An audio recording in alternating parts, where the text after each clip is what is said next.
បងប្អូននេះគឺជាចំនួនទឹកប្រាក់ដែលយើងបានដកពី PayPal មិញណាខ្ញុំបានដក$37.72តែវាកាត់សេវាអស់$5យើងបាន$32.72បងប្អូននេះគឺជាវីដេអូចែករំលែកទាក់ទងជាមួយនឹងការដកប្រាក់ពី PayPal ចូលទៅកាន់ពងធនាគាររបស់យើងបាទជាដំបូងបងប្អូនចុចចូលមកកាន់កម្មវិធី PayPal មកបាទអាចចូលតាម website ក៏បាន app ទូរស័ព្ទក៏បានដែរដោយក្នុងនេះទឹកប្រាក់របស់ខ្ញុំគឺមាន$37.72បងប្អូនចុចលើកន្លែងនឹងមួយមកហើយដោយសារទូរស័ព្ទយើង scan មួយយើង scan ទៅឬក៏វាយលេខកូដចូលហ្នឹងឥឡូវនេះខ្ញុំដក37.72បងប្អូនបាទខ្ញុំនិយាយរឿងតាក់មិនអូខេខ្ញុំដកទាំងអស់បងប្អូនអត់មានស្ទុកទេហ្នឹងហើយវាយត្រូវតាមលេខហ្នឹងមកចិត្តធម្មតាវាកាត់fee បាទកាត់សេវាហ្នឹង$5ដល់ពេលអញ្ចឹងទៅខ្ញុំបាន32.77ដោយសារវាកាត់$5ហើយឃើញអត់កន្លែងនេះគឺបានហើយយើងចុចដានខាងក្រោមមកគឺអូខេបងប្អូនណាយើង screenshot មួយសិនបងប្អូនឃើញចេញតែប៉ុណ្ណេះមិនថាវាជោគជ័យហើយបងប្អូនអាចចូលទៅក្នុងកុងធនាគាររបស់យើងហើយ check មើលចំនួនទឹកប្រាក់ដែលឃើញលោតចូលបងប្អូនណា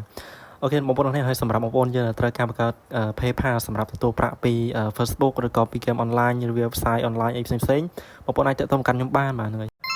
បងប្អូននេះគឺជាចំនួនទឹកប្រាក់ដែលយើងបានដកពី PayPal មិញណាខ្ញុំបានដក$37.72តែវាកាត់សេវាអស់$5យើងបាន$32.72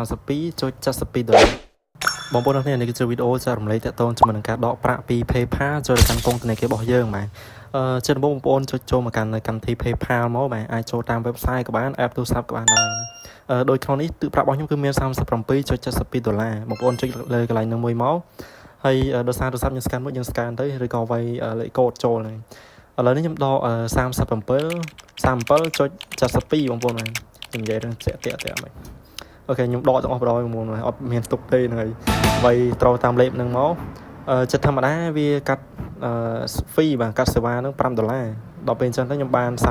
32.77ដោយសារវាកាត់$5ហើយឃើញអត់កន្លែងនេះគឺបានហើយយើងចុចដានខាងក្រោមមក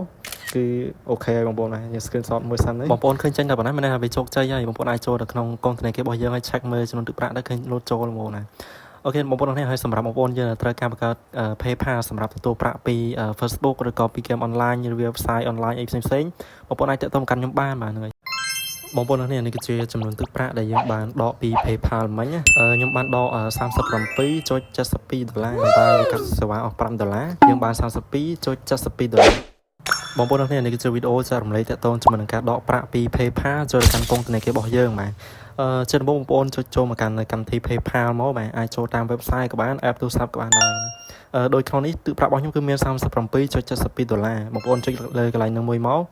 ហើយដោយសារទូរស័ព្ទយើង scan មួយយើង scan ទៅឬក៏វាយលេខកូដចូលហ្នឹងឥឡូវនេះខ្ញុំដក37.72បងប្អូនបាទខ្ញុំនិយាយរឿងតាក់មិនអូខេខ្ញុំដកទាំងអស់បងប្អូនអត់មានស្ទុកទេហ្នឹងហើយវាយត្រូវតាមលេខហ្នឹងមកចិត្តធម្មតាវាកាត់fee បាទកាត់សេវាហ្នឹង$5ដល់ពេលអញ្ចឹងទៅខ្ញុំបាន32.77ដោយសារវាកាត់$5ហើយឃើញអត់កន្លែងនេះគឺបានហើយយើងចុចដានខាងក្រោមមកគឺអូខេបងប្អូនណាយើង screenshot មួយសិនបងប្អូនឃើញចេញតែប៉ុណ្ណេះមិនថាវាជោគជ័យហើយបងប្អូនអាចចូលទៅក្នុងកុងធនាគាររបស់យើងហើយ check មើលចំនួនទឹកប្រាក់ដែលឃើញលោតចូលបងប្អូនណាអូខេបងប្អូននេះហើយសម្រាប់បងប្អូនយើងត្រូវការបង្កើត PayPal សម្រាប់ទទួលប្រាក់ពី Facebook ឬក៏ពី game online ឬ website online អីផ្សេងបងប្អូនអាចតាក់ទងកាន់ខ្ញុំបានបាទហ្នឹងហើយបងប្អូននេះគឺជាចំនួនទឹកប្រាក់ដែលយើងបានដកពី PayPal មិញណាខ្ញុំបានដក$37.72តែវាកាត់សេវាអស់$5យើងបាន$32.72បងប្អូននេះគឺជាវីដេអូចែករំលែកទាក់ទងជាមួយនឹងការដកប្រាក់ពី PayPal ចូលទៅកាន់ពងធនាគាររបស់យើងបាទជាដំបូងបងប្អូនចុចចូលមកកាន់កម្មវិធី PayPal មកបាទអាចចូលតាម website ក៏បាន app ទូរស័ព្ទក៏បានដែរដោយក្នុងនេះទឹកប្រាក់របស់ខ្ញុំគឺមាន$37.72បងប្អូនចុចលើកន្លែងនឹងមួយមកហើយដោយសារទូរស័ព្ទយើង scan មួយយើង scan ទៅឬក៏វាយលេខកូដចូលហ្នឹងឥឡូវនេះខ្ញុំដក37.72បងប្អូនបាទខ្ញុំនិយាយរឿងតាក់មិនអូខេខ្ញុំដកទាំងអស់បងប្អូនអត់មានស្ទុកទេហ្នឹងហើយវាយត្រូវតាមលេខហ្នឹងមកចិត្តធម្មតាវាកាត់fee បាទកាត់សេវាហ្នឹង$5ដល់ពេលអញ្ចឹងទៅខ្ញុំបាន32.77ដោយសារវាកាត់$5ហើយឃើញអត់កន្លែងនេះគឺបានហើយយើងចុចដានខាងក្រោមមកគឺអូខេបងប្អូនណាយើង screenshot មួយសិនបងប្អូនឃើញចេញតែប៉ុណ្ណេះមិនថាវាជោគជ័យហើយបងប្អូនអាចចូលទៅក្នុងកុងធនាគាររបស់យើងហើយ check មើលចំនួនទឹកប្រាក់ដែលឃើញលោតចូលបងប្អូនណាអូខេបងប្អូននេះហើយសម្រាប់បងប្អូនយើងត្រូវការបង្កើត PayPal សម្រាប់ទទួលប្រាក់ពី Facebook ឬក៏ពី game online ឬ website online អីផ្សេងបងប្អូនអាចតាក់ទងកាន់ខ្ញុំបានបាទហ្នឹងហើយ បងប្អូននេះគឺជាចំនួនទឹកប្រាក់ដែលយើងបានដកពី PayPal មិញណាខ្ញុំបានដក$37.72តើវាកាត់សេវាអស់$5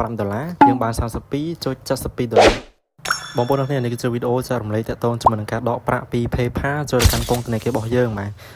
ជាដំបូងបងប្អូនចុចចូលមកកាន់កម្មវិធី PayPal មកបាទអាចចូលតាម website ក៏បាន app ទូរស័ព្ទក៏បានដែរដោយក្នុងនេះទឹកប្រាក់របស់ខ្ញុំគឺមាន$37.72បងប្អូនចុចលើកន្លែងនឹងមួយមកហើយដោយសារទូរស័ព្ទយើង scan មួយយើង scan ទៅឬក៏វាយលេខកូដចូលហ្នឹងឥឡូវនេះខ្ញុំដក37.72បងប្អូនបាទខ្ញុំនិយាយរឿងតាក់មិនអូខេខ្ញុំដកទាំងអស់100មុនអត់មានស្ទុកទេហ្នឹងហើយវាយត្រូវតាមលេខហ្នឹងមកចិត្តធម្មតាវាកាត់fee បាទកាត់សេវាហ្នឹង$5ដល់ពេលអញ្ចឹងទៅខ្ញុំបាន32.77ដោយសារវាកាត់$5ហើយឃើញអត់កន្លែងនេះគឺបានហើយយើងចុចដានខាងក្រោមមកគឺអូខេបងប្អូនណាយើង screenshot មួយសិនបងប្អូនឃើញចេញតែប៉ុណ្ណេះមិនថាវាជោគជ័យហើយបងប្អូនអាចចូលទៅក្នុងកងធនាគាររបស់យើងហើយ check មើលចំនួនទឹកប្រាក់ដែលឃើញលោតចូលបងប្អូនណាអូខេបងប្អូននេះហើយសម្រាប់បងប្អូនយើងត្រូវការបង្កើត PayPal សម្រាប់ទទួលប្រាក់ពី Facebook ឬក៏ពី game online ឬ website online អីផ្សេងបងប្អូនអាចទាក់ទងកាន់ខ្ញុំបានបាទហ្នឹងហើយបងប្អូននេះគឺជាចំនួនទឹកប្រាក់ដែលយើងបានដកពី PayPal មិញណាខ្ញុំបានដក$37.72តើវាកាត់សេវាអស់$5យើងបាន$32.72បងប្អូននេះគឺជាវីដេអូចែករំលែកទាក់ទងជាមួយនឹងការដកប្រាក់ពី PayPal ចូលទៅកាន់ពងធនាគាររបស់យើងបាទជាដំបូងបងប្អូនចុចចូលមកកាន់កម្មវិធី PayPal មកបាទអាចចូលតាម website ក៏បាន app ទូរស័ព្ទក៏បានដែរដោយក្នុងនេះទឹកប្រាក់របស់ខ្ញុំគឺមាន$37.72បងប្អូនចុចលើកន្លែងនឹងមួយមកហើយដោយសារទូរស័ព្ទយើង scan មួយយើង scan ទៅឬក៏វាយលេខកូដចូលហ្នឹងឥឡូវនេះខ្ញុំដក37.72បងប្អូនបាទខ្ញុំនិយាយរឿងតាក់មិនអូខេខ្ញុំដកទាំងអស់100មុនអត់មានស្ទុកទេហ្នឹងហើយវាយត្រូវតាមលេខហ្នឹងមកចិត្តធម្មតាវាកាត់fee បាទកាត់សេវាហ្នឹង$5ដល់ពេលអញ្ចឹងទៅខ្ញុំបាន